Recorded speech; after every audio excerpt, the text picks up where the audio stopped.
On radio in 5, 4, 3. And we are back, folks, here on the Michigan Insider on the Big 1050 WTKA, online at the big1050.com. Sam Webb, Mr. Ira Weintraub on the other side, and it is MGoBlog Roundtable time. And fellas, welcome back. As Ira said, you didn't get Wally pipped. You did not get replaced, as Ward was only here for one. He only filled in for you 1 week, guys. You couldn't be replaced by Ward Manuel. He was only a fill-in. You guys were on vacation last week. That's why Ward was here last week. Seth Fisher, how you doing this morning? I do, and I want to thank Ward once again for filling in for us last week. That was a great thing he did for us, and I appreciate it. Ward, if you ever need me to fill in for you in your job ever, I'm happy to step in. That's Craig Ross, how are you this morning? I'm in. It's 3 freaking a.m. Yeah, I'm doing fine. But you're in Hawaii. I mean, there are a lot worse places to be at 3 a.m. And that's true, and it's beautiful here right now. So I think it's a beautiful time of year because we can look forward with great anticipation to Hail to the Victors, Seth. So tell the folks all about it. Hail the Victors 2025. We are doing the book again, the preview book. Last year, we took a year off to do the 2023 yearbook, which you can buy with Hail the Victors 2025, the preview and feature magazine by MGoBlog. Just go to mgoblog.com/25. We got an article by Sam Webb in there about how we got Bryce Underwood. We got a whole bunch of other articles about Bryce Underwood. I kind of had to pull us back a bit and say, all right, and then more Bryce Underwood articles. Craig Rush, right? Craig wrote something from the 1800s, I'm assuming. I did. Yes, Craig's article. That's the one that Sam and I didn't get into on Monday. Craig's article is really interesting. He's been doing every year, like from the beginning of college football to Yost, and we're getting really close to Yost now. So he gets to 1898, and he split up the 1898 article into 2 articles. So this is gonna be the first one, which is like the 1898 off season, where we invent the idea of an AD, right, Craig? That's correct. Yeah, we end up with an AD because it's interesting because Michigan was way behind on this to some extent, at least in relation to the competition, which was probably Oberlin College and University of Chicago. And I think, as I've mentioned before, University of Chicago was a university founded on the back of a football team, and Rockefeller realized he couldn't compete with Leland Stanford, so he created a football team, brought in an athletic director, Amos Alonzo Stagg, who was also the football coach, and on the back of that, they created a university. Michigan was just a bunch of guys, and one visionary, Charles Baird, who was a student, and Charles Baird eventually became student manager, and then sort of student manager in absentia. He was working in Chicago and Columbus, Ohio in his law practice, but still sort of controlling things. And then eventually became the AD. And he was also courting the daughter of like a magnate, of like a super, super rich dude. And so I think part of it too is, and you get in this in the article, is that he had to impress the father-in-law of his prospective bride, who was like, "What are you doing for a career?" Well, I'm going to do this. I'm doing this stuff on the side for Michigan, but really, so Michigan not only had to come up with the athletic director job to get him to leave his law firm, they had to come up with a real job that would impress the prospective father-in-law. Right, because to everybody at that time, a manager of an athletic director was nothing. That was a kid who had just recently graduated, who was hanging around and like helping them schedule and stuff. Right, that's not a real job.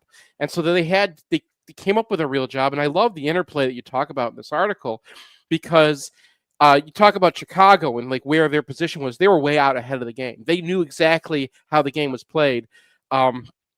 And how it was going to be played in the 20th century, where football is really the front porch for your university. And they were putting money and resources into it, and Chicago was running the show. Right? Everyone needed to come to Chicago just to afford their season, because one game there is how you pay for your football program. So he got to run everything. And he loved Michigan because Michigan had a good team because they had so many students that you could field a good team just by grabbing all those students, right? Just like out of a numbers game. But Michigan followed the rules, and Michigan in 1898 they self-punished themselves for having a guy who was playing illegally, and I'm glad no one's looked back on that because those are some wins that probably could have been vacated at those times. That would have been the hammer. That was the time. Ohio State fans, if you're out there, 1898, go back and look. Honey Stewart. Yeah. Honey Stewart was the player. We need to deserve the hammer. But as I suggested, that alphabetical order hadn't been invented yet, so they couldn't check the student rolls to see if this guy Honey Stewart comments in the chat in 5. You're right. They don't know what statute of limitations are, right? I'm assuming they don't know what that means. Insane. I mean, they are legitimately insane. It's coming. It's coming, Sam. That 1897 hammer for what Michigan did is the NCAA is all over this. It'll be coming now. Hey, just wait. Stay by your computers. It's coming. Yeah. Anyway, just, for the record, stay by your 1897 computer. The Ward comment on that last week was a follow up. He had actually made a similar comment the time prior, which was what, April, Ira, when he was on? I think it was April, when he offered basically at the prompting of a Buckeye who was in a chat much like this, who came in and said, oh, well, Webb doesn't have the guts to ask Ward about the hammer that's going to drop. And instigator, who was the producer that day? It was Ben. Ben was the producer. He must have known. He must have been in the mood. He must have known that if he had put that before me, it was going to fire me up. And it said, yes, it sent me a note. Said, this Buckeye is saying you don't have the guts to ask Ward if the hammer is going to drop. I said, I don't, do I? I said, so Ward, is the hammer going to drop, Ward? Are you going to be vacating games? Is there going to be a postseason ban as it relates to this NCAA investigation? Right. And he actually answered the question. And he said there's been no discussion along those lines. And this is from a guy who has offered no comment. And no comment is like the typical answer that he gives to this line of questioning. And this particular occasion, he actually gave an answer. And so when he came in last week, as I anticipated, he gave that answer again. And I should have been more ready for the no comment. But in the moment, he gave the no comment. And I was like, man, I want to ask him a question that he gives an answer where he can't say no comment.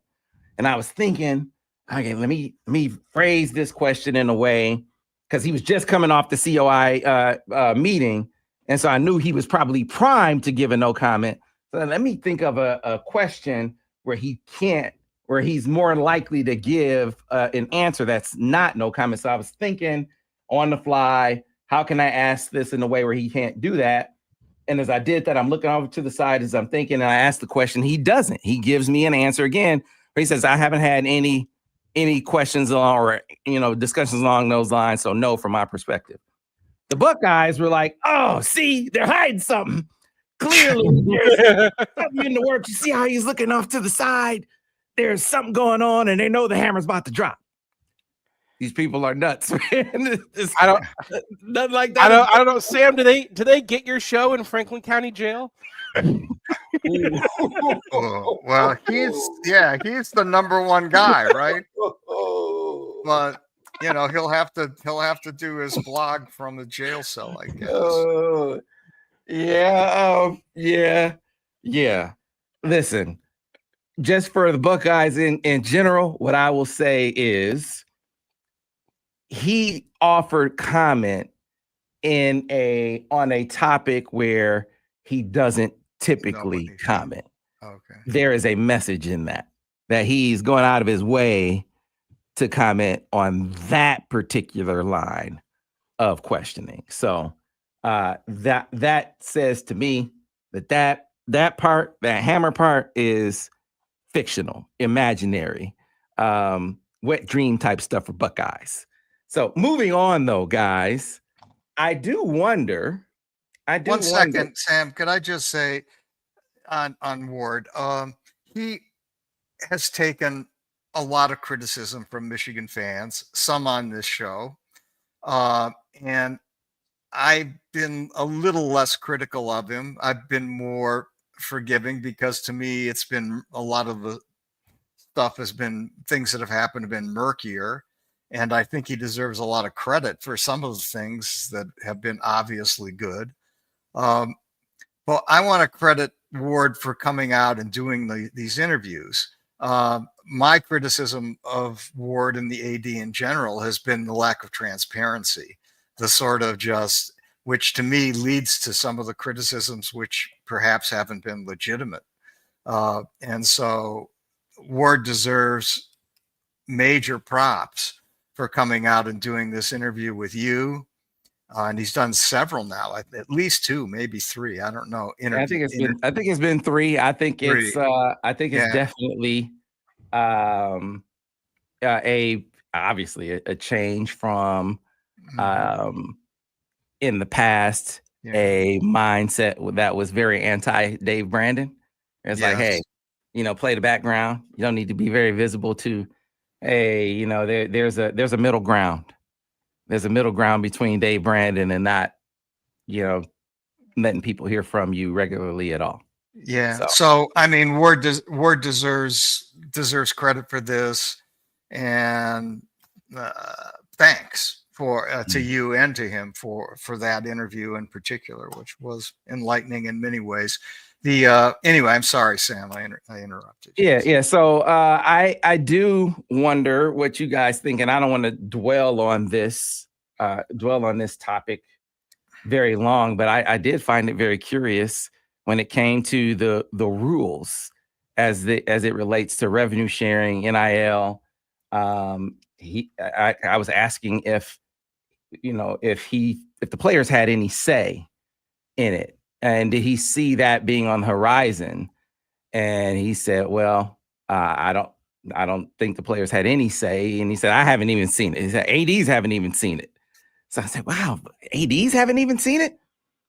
That strikes me as odd. So this is all being done at a super higher level, and they're going to pass it on down, which says to me, guys, the longer they continue that sort of process where they are dictating without having a sort of participatory process where the players have a voice in the process, we're going to keep having this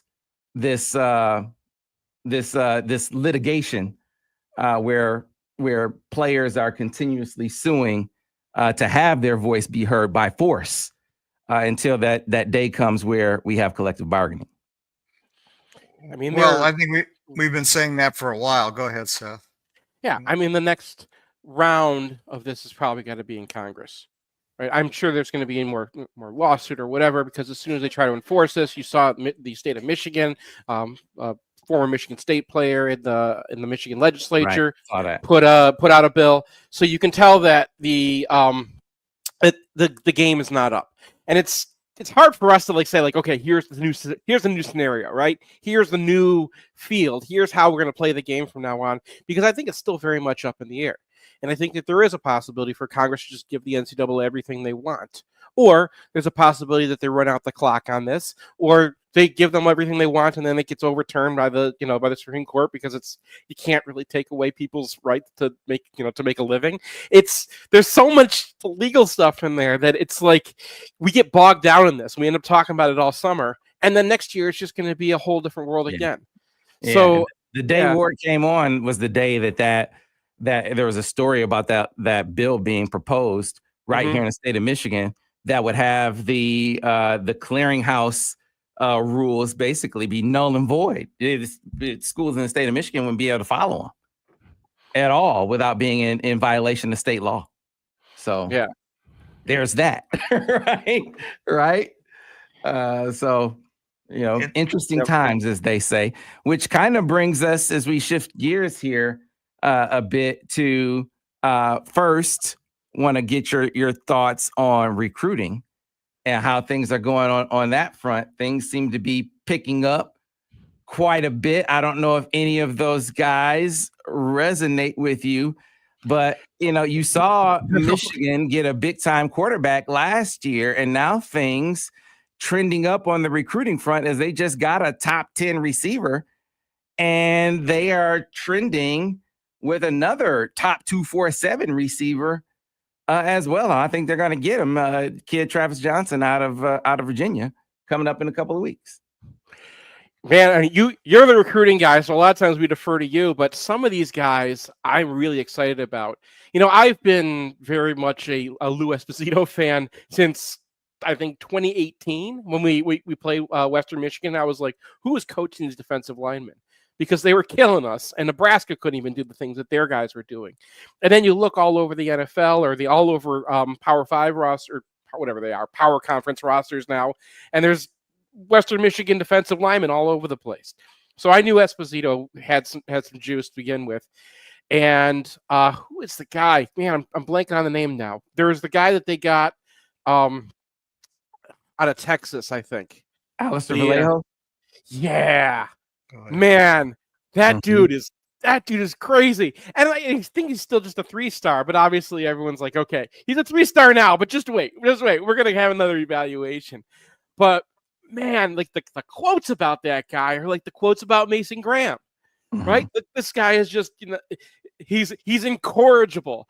Like that's the word that I want for a defensive tackler, right? Incorrigible. Like this guy, like I'm loving that recruit. And we just got Marky Walbridge out of Massachusetts, and we've seen that league before. That's the league that Zinter came out of. That's the league that Mullings came out of. And I remember we were watching Mullings and we were like, this guy looks really good. He's trampling over people. And like, of course he's trampling over people. It's the kids of MIT people, right? Like who are you trampling? Also, God, this is the most Massachusetts name I've ever heard. Marky Walbridge. Like, come on, man, we could have guessed. You don't even have to say Massachusetts. Everyone can guess. Like circle in Cambridge where this guy has got to be from. Right. Anyway, yeah, he looks really. I mean, long, really good feet, really good movement. Like that, you see a offensive lineman a lot. They all play tackle in high school, so you go and watch the tape, and you're like, okay, can this guy play tackle or not? And yes, like he's just got that length, he's got those feet. That it reminded me of Blake Frazier a little bit, where he has that athleticism. You're like, okay, he's at 260 now. You get that guy to 310, you really got something. Mm-hmm. Yeah. It's. I mean, speaking of Blake Frazier, who we were with last week, he's just about 300 now. Said he's feeling good. He's healthy. Mm-hmm. I think he's gonna be the left tackle. Yeah, he's gonna be the left tackle. Oh, I do. That's a big deal. Yeah, the guy.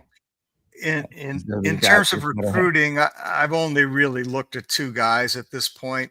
It's harder and harder to look early. To me, on spend your time trying to evaluate a guy as best you can. But the 2 I've looked at, I liked, and he's not highly recruited, is a guy named Bear McWhirter. Is that his name? He's a 3-star, I think. But I believe Alabama offered him. They did. And I think and got the Bear Bryant. Yeah, I think he's a real player and has a chance to become a very good player in the Big Ten. So and that's the lower rated guy. And this Vallejos guy, I mean, I think you asked me about him before, and I said, wow, he's, you hate to say Mason Graham, but you look at him and that's the first name. I mean, he's a baby face too. I know. Sometimes it writes itself. Okay, that guy, his comp is going to be Mason Graham. You never know, right? Like he could drop down the rankings or something could happen. I could go back and be like, oh no, he's Bowman or some Grant Bowman. Yeah. But like that no offense, Grant. I've copped people to Grant Bowman before, and I take heat for it because everyone's like, that's so long ago. I'm like, no, he's not. That's my age. Out of Brighton, that guy, that's a dude, man. He's just a small dude, right? And just Grant's a Wall Street guy now. He's doing big things. Is that right? Yeah. Some of the people in my class are doing more than I am. But like, yeah, Titan Davis is another guy that they got recently. Out of St. Louis, and you go look at that guy, and that's exactly the kind of defensive tackle that Michigan wasn't getting when we were like screaming our heads off about this in like 2019, 2018, right? Like they got Mozzie Smith and they got Hinton that 1 year, and then like there were no guys they got for a while around them, and we were mad because defensive tackle is one of those positions where you can kind of see it, right?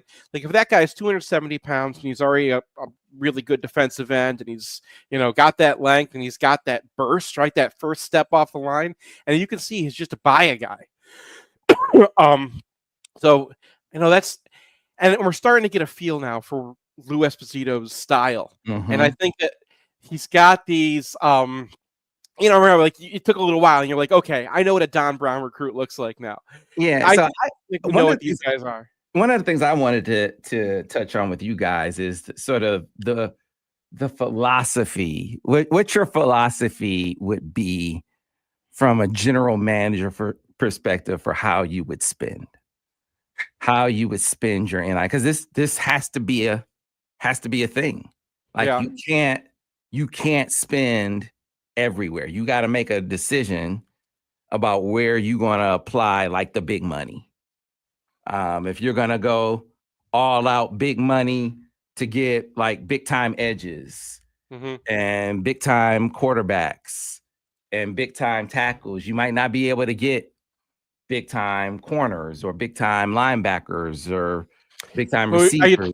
Are you talking about that 5-star edge who the super academic kid or whatever? Yeah, like if you get the big time edge, maybe you gotta scale back on the big time linebacker. If you give the big time receiver, maybe you got to scale back on the big time corner. I'm not saying that so we're not the first. Yeah, I'm not saying that it has to happen that way, but I'm saying you got to think that there are real trade-offs that have to take place. So I do wonder if you had to trade, like for instance, if you were looking at defense and you had to make a decision between, all right, right now you're looking at the board and you got needs at corner, you got needs at linebacker left, and then you filled a lot of needs on the defensive line, but there is a big time 5-star edge still left out there. Even though you filled a lot of needs at that position, what do you do?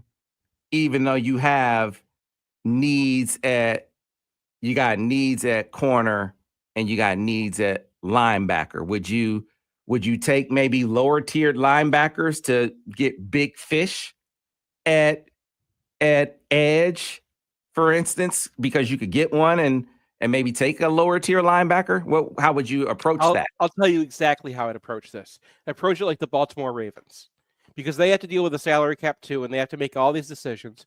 And the reason they came up with the amoeba defense that we adopted in the first place, because they were dealing with the same problem, right? Cap prices got really high for edges. It got super, because they realized, look, the only way that you can get around a quarterback who's just going to rip the crap out of you in the NFL is if you can get pressure on him. The only way to get pressure on him is get pressure around the edge. So left tackles got expensive and rush and pass rushing edges got expensive. And the Ravens are like, we can't. They had to replace both their edges 1 year, and they're like, we can't do it. We don't have the money to go into the free agent market and get a guy who's going to be a difference maker at the prices that we have to pay right now. So they had to come up with a different solution. And what they did is they actually spent a lot in the secondary. So when you ask, like, where do we put the money? Now, I think that an NFL structure is there's a lot more to it than just that, right? So it's not just getting new players. These are prospects, not necessarily players, right? They're not coming in, they're going to... Correct. So you have to think of them like prospects, and you have to rate them like prospects. So the first place I would put my money is in the best players, right? If you say, how much money do you have for this whole operation? Yeah. I'm Rayshon Benny, not the defense, not the 5-star defensive end. Okay, because that's the guy who's really going to affect you, and that's how they do it in the NFL, right? The guys who have done it, who've been there, who've shown it on the field, who are the leaders of your team, they get paid. And the other guys know if you come in and you do that, we're going to take care of you. And I think that that's the best way to run your organization. Now, as far as recruits and where you want to put your money positionally, it depends what kind of defense you run. We run the Ravens defense. And what do they do with that? They put a lot of money into the secondary because they got more bang for their buck that way. And a cornerback who can cover one-on-one without safety help, who can erase a guy like, like Ohio State has, right? If you have that capability, you have so many more things you can do defensively. Because that's what happens in the game. Everyone goes and looks at your roster and they go bum hunting, right? Yeah. They're looking for the guy that they can attack. And if you have somebody who they don't have a big advantage on like that, it gives you so many more options. Yeah, see, I would spend big on a corner every year. Mm-hmm. I would spend big on one corner every year, man. Yeah. Even if I had to take away from someplace else, even if I had to take away from whatever other spot that had to be, I'm valuing edge, tackle, quarterback first, first, tackle, edge, and corner. I'm valuing those as my top sort of spending. It comes down to who you are and what you can develop too, right? So if you have a defensive line coach that can get you some edges, because that's one of the things the Ravens did. They're like, look, we have all these linebacker coaches. We got Mike McDonald, we got Wake Martindale, we got linebacker coaches coming out of our ears. They spent less on linebacker. They used a first-round pick eventually on it, but that's still spending less, right? In the NFL, your picks are where you want to spend less money. So they took money out of linebacker, took money off of edge, and they got really big defensive tackles, and they put a lot of money into that secondary. And it's not just cornerback, right? If you have an all-star, say like a 5-star safety, look what Ohio State did with Caleb Downs. It took them they went through a lot of safeties to make up for the fact that they didn't recruit Rod Moore. But they finally, they went out, they spent. Caleb Downs was the most expensive guy in the portal, and he was that for a reason. And fortunately for Ohio State, that guy was willing to go to whoever was going to pay him the most money, and that's where he went. And then they won a pantsless championship. So that's a big way to improve your team. I'm not just saying in the portal, but like if you're looking at where you can get the most bang for your buck, especially with the system that we face and the rival that we have. What is Michigan's season judged on? Last year we had a terrible season last year until we went and beat Ohio State. Right? So if that's the value system of your program, and Ohio State is we got receivers coming out of our ears program, where do you spend your money? It's cornerback, right? You want to beat the team that's in front of you because that's the goal here. Yeah, I don't disagree with that at all. I think though you still have to distinguish revenue sharing from NIL, and how you spend your revenue sharing money, as I gather, is completely within the discretion of the system. How much money the football program has, for example, in relation to other programs is completely discretionary with the system. So if Michigan football goes out and says, hey, we need a couple 100,000 more to get this cornerback, and we ain't got it, well, maybe they take it from some other program. I don't know. This is the part that remains, unclear to me and is interesting to me, and I suspect will be the subject of a FOIA or various FOIAs on how much are you paying in revenue sharing dollars, player A versus player B versus the softball pitcher that they desperately need. So I don't know the answer to that. NIL is a different story. Joe Lynn Ellison wants to come in and pay Bryce Underwood a couple $1 million or whatever it is. Nobody really knows, I don't think. Maybe Sam does, but I don't. Well, now through the rules of the collective and the collectives as they go through the clearinghouse, that information is supposed to be discoverable. It's supposed to be. We'll see. You know, I mean, one of the interesting things in your interview with Ward, Sam, of many, was that he seemed to be saying on NIL contracts that any contract of 600 or less or 599 or less is, we don't care. That's whatever. If it's more than 600, it goes into, quote, I heard him say this, a computer program. Did you hear that? I did. Okay, so presumably someone has designed a computer program, and if the contract is more than $600, it goes into the program, and this algorithm decides somehow whether this is kosher or not. Now, how that's decided or what this algorithm is, I have no idea. And then if it decides it's not kosher, it goes to some arbitration process. Who knows what that looks like? Now, what's going on there is maybe the hope is from an administrative point of view, that's the end of it. You go to arbitration and you win or lose. I don't know. I don't know if they could adjust. They could say, oh no, 50,000 is too much here, but 30,000 is okay. I don't know. But I have a hunch it's just going to be the old Clarabelle. It's yes or no. And so you've got a problem there because, first of all, I don't think that's enforceable. I think the first person out there who loses is going to file a lawsuit, and that lawsuit is going to have standing, and it's going to be cognizable. All right, we got to get to a break right now. So let's get to this break and we'll be back on the other side here on the Michigan Insider on the Big 1050 WTKA. Clear on the radio. I was about to throw in a plug for Hail to the Victors. We had to go to break. I was like, I had it lined up. I'm gonna do it when we come back. But yeah, there's an interesting point that Matt Brown made in his article that I want to get into. Okay. You guys have free run right now. Sam got out of the air chair, so feel free to say what you need. We're running the show now. Yeah, you got a minute or two. Do your plug. Do the plug for HTV. Hail to the Victors 2025. Go to MGoBlog.com/25. It's more fun to do it on the radio. I think anyone who's such a fan that they're actually watching us in between the taping, they're already on the kick. They already bought it, so there are people. Yeah, I see the names down the list, right? Like Kim Lautner and Ike Harris and Steve Horn. And we know all you guys. We're familiar with your names now. Yeah, we know you. You know, along your mailing address too. Yeah.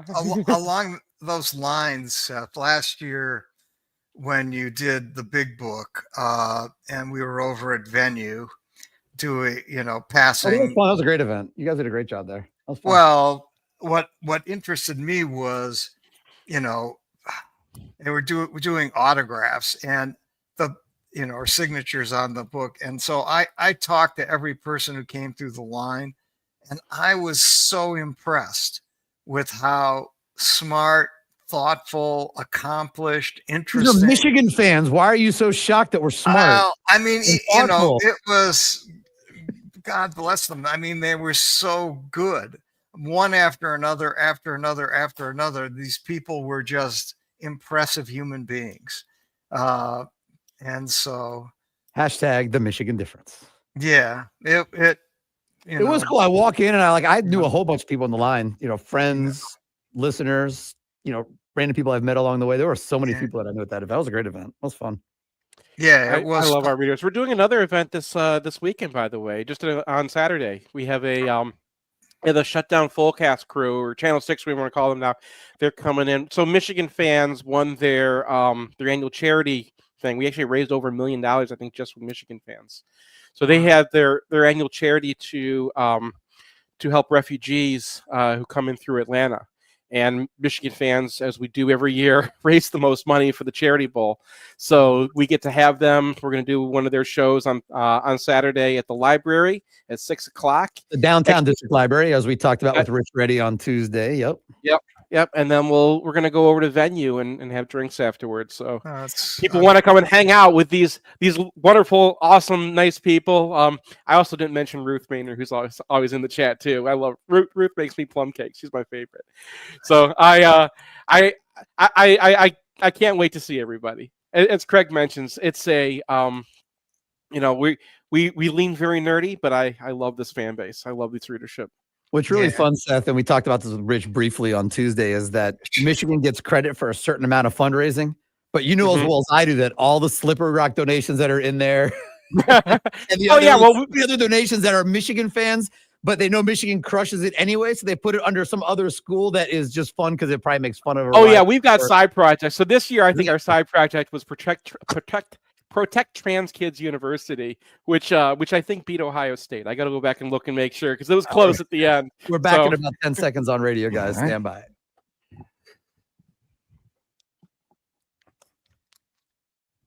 Yeah, I had a book mention.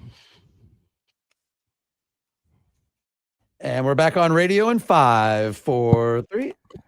And we are back, folks, here on the Michigan Insider on the Big 1050 WTKA, online at the big1050.com. Before we get back to the MGoBlog Roundtable, want to tell those of you who are in the market for a new vehicle, you should get on board with Brighton Ford. Why, you ask? Because our friends at Brighton Ford, they have the deals that can't be beaten. We tell you all the time, our friend John Cuter, he makes it happen at Brighton Ford.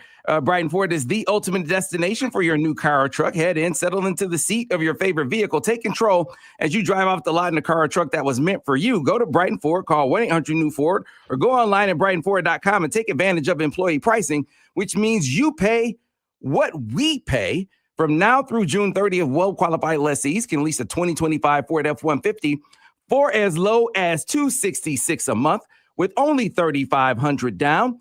Plus first payment, taxes, doc fee, title license, and state fees due at signing, security deposit waive, 7,500 miles per year, 24-month lease. Call 1-800-NEW-FORD or see dealer for full details. Again, call 1-800-NEW-FORD today. Employee pricing means you pay what we pay. Brighton Ford, the official Ford sponsor of the Big 1050 WTKA. Seth Fisher, again, this is Hail to the Victors time of year. Can you tell the folks one more time about the campaign, how they can get their Hail to the Victors copy? Get on mgoblog.com/25 and follow to the Kickstarter if you want to. Now, I was going to bring up, because it was part of our conversation earlier, Matt Brown from Extra Points has a fantastic article in there where he's the guy who's like the expert on NIL and everything. He talks to all the athletic directors. And one of the things he brings up, leading back to our last conversation, is that Michigan is so well placed. And I think this is one of the reasons actually why a Michigan State grad was trying to affect this law, because they know that if the system does end up being, no one thinks this is going to be the system in the end, but if the system does end up being that there is a salary cap based off of NIL deals having to be the actual value of, right? You actually have to get something back for your money, right? You're not just allowed to give players money. They actually have to have some sort of value in advertising, right, in order to be to justify these deals. If that's true, and that is enforced, one of the things that Matt Brown says in this article is that Michigan is in the best position of almost anybody. Michigan and Texas are really kind of at the top because of our position, because we have Ann Arbor, but it's also close to Detroit because Michigan fans have all this money, and Michigan fans are all over the place. There are just so many options for deals that are like, $599.10 or $599.13, right? Like you can have so many but bigger deals too. There's just so many opportunities for Michigan to play in that space that we haven't really realized yet. And I think that you're going to end up seeing Michigan players all over the place because that is somewhere that they're not going to regulate. That is the spot where you're not going to be able to, and if you need to make up a difference between a defensive end and a cornerback and you want to get both, the way that Michigan could actually affect that is, it's the same way that they were doing it in the NFL. The Jets and the Giants were doing this, and other teams complained they made it part of the cap. but there's no cap on this right now. So Michigan could actually have those deals, and this is what they did with Underwood and whatnot. In addition, so you could actually give them less money out of the pool, right? But then have these other deals lined up. And I think that that's what Michigan is probably looking at long term, is having donor types ready to go with these things, with deals that are actually going to be valuable, like the Mike Morse thing that we saw, right? You've seen these ads before, and those are actually very valuable for Michigan, more so than other schools. So I think you're going to see a lot more of that, and I think Michigan is going to leverage that in order to solve some of these, do I want to pay this guy or this guy? Take the one who's more telegenic and give him a different kind of deal that actually ends up being the same kind of money. Yeah, it'll be interesting. I think parsing the just the validity of these deals is just going to be an endeavor that is going to prove to be fruitless, I think, in the long run. It's just too subjective a measure for schools to be undertaking, in my opinion. I think the best you can do is make sure they're doing a service, an actual service for this money that they're getting, that they aren't just being paid just to show up. Yeah, I think that's as far as you can go. They'll have some sort of matrix, and I think that they'll have to lean liberal. They're just going to be like, listen, if it's close, right? If it looks anything, that's the system that might work. I think that that's not the system that anyone is really expecting to come out of this. I think the system that people are expecting to come out of this is Ohio State and Alabama and Colorado are going to get their guys in charge of, getting on the board, and they're going to make sure that certain schools can get away with whatever they want to and certain schools can't, because that's how it's always been in the NCAA. And I can't imagine that they're going to have a different system. And that's why they're for it. That's why those schools are pushing so hard for this, because they know that the regulation is not going to be even. It's just going to be one of those things where we don't care about 99% of these, and then if Michigan does something and we're mad at them over something else, we're going to come down hard and cancel the NIL deal for their quarterback and let them flounder in the wind. It's just going to be that. That's the system they're expecting. Right, and if I'm not mistaken, I mean, isn't part of this part of the rules that they cannot force schools to follow rules that are in violation of state laws, right? Isn't that part of this? Yeah. So if the state law in Michigan passes, then what? I mean, is what it is. Michigan State, Eastern, Western, Central, the schools they're here in the state, they're just going by their own set of rules. They can follow the NCAA rules if they choose to, but not because they have to. So yeah, I have a certain disconnect, and I'm sure some of the listeners will tell me why I'm a dope on this, but Charlie Munger, Warren Buffett's mentor, is a Michigan graduate and gives millions of dollars to Michigan, especially the law school, I believe. So there's something wrong with that?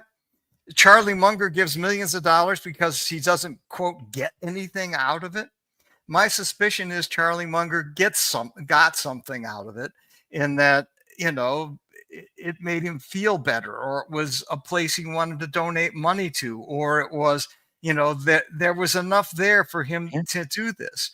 So if he can do that, how come Jolynn Ellison can't do the same thing? And, I'm having a hard time sort of figuring out,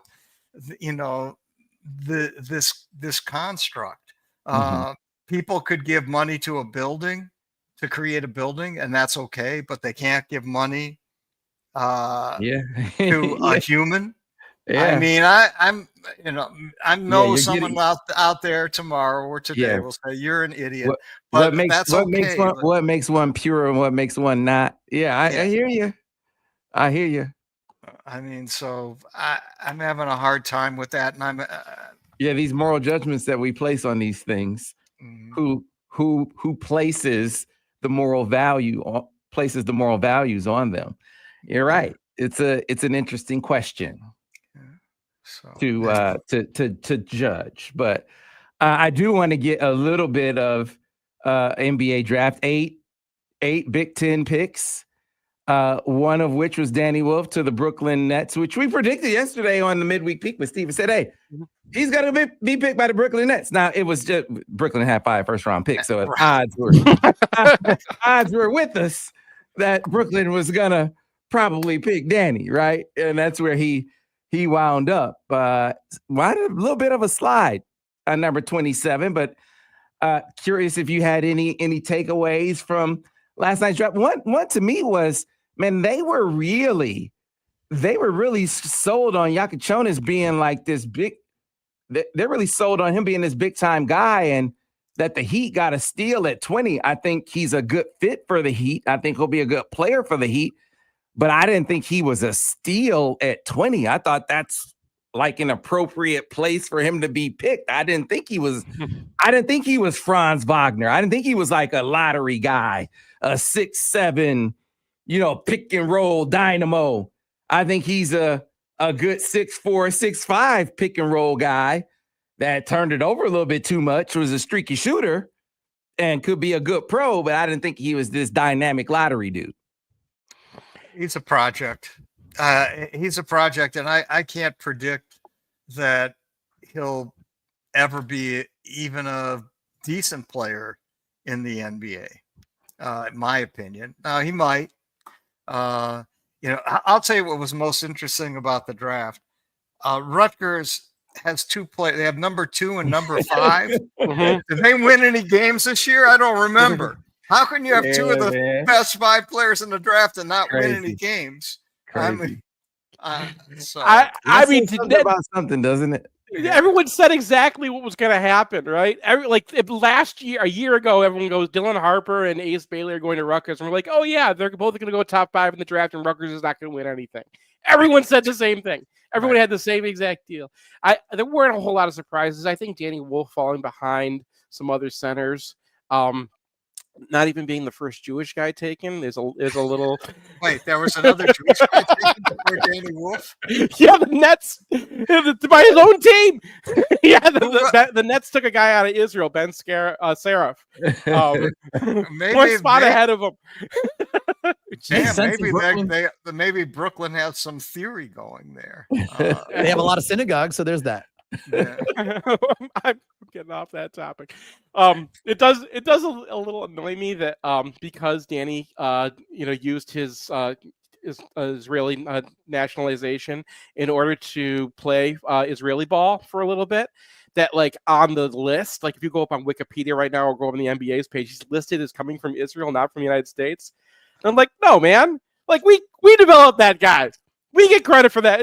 He's from Chicago. Yeah. Now credit the country that developed that. He goes to Israel for a little bit and he gets the flag. No, that's not their flag. It's our flag. Yeah, but I say that I could go to Israel. I have a Hebrew name. I could go and become an Israeli citizen if I wanted to. But no, we're Americans. Yeah, I think Dylan Harper to the Spurs. I think the Spurs are gonna take another step as long as Wemby has to be healthy. The Ace Bailey pick is going to be a really interesting case study. He tried to maneuver his way out of the top 5, and it didn't work. Now, will it work for the Jazz that they picked him anyway, even though he didn't want to be there? Sam, I didn't get this. Was this because he hates this? He hates Salt Lake City. I don't know why he had a problem with the Jazz. I don't know why. They water down their liquor. Yeah. I mean, don't know why. And I never heard of someone trying to drop further down in the draft to get less money. Was that their? I mean, well, you try to go to a better team so you can have a better career. A team. No, Washington was one of the teams he liked, so that's not all it. Because Washington sucks. And every pick pretty much in the first round was traded, so there's no guarantee that the pick below you is a better team because every pick seems to have gotten traded. Yeah. So that's bizarre. I think if you're Utah in that position, you have a guy like Ace Bailey, and you get the guy, right, and then you have the chip. So if he doesn't want to play for you, you can trade him to somebody and still get value. But you're going to get more value that way than if you don't take the best player. And who comes after that? Jeremy Fears? Like I don't remember who was picked right after him, but like it wasn't there was definitely in this draft a top level, right? Like if you got a Cooper Flagg, you came out well, right? And after that, and I think Ace Bailey was probably the bottom of that tier for me, of where you're really going to get a major difference maker in this draft. Truth be told, outside of Flagg, I can't say there's a single guy in this draft who said, "Oh yeah, that guy." Yeah. Right. Yeah. I mean, really, they're all. Dylan Harper's going to be a dude, right? Like Ace Bailey Yeah, has skills that translate directly to NBA playing. Like there's some of those things are just like, okay, who is the guy the Sixers got? Like that guy looked like the guy from Baylor. I can't remember his name. There were like there are players there. Edgecombe, yeah. Like that guy's a player. We got to get out of here, guys. We will see you next week. Well, no, we won't, because we'll be off. We'll see you in 2 weeks. So we'll see you in 2 weeks, the roundtable. The rest of you will see you tomorrow here on the Michigan Insider on the Big 1050 WTK, online at the Big1050.com. Maybe Ward can sit in for you again next week.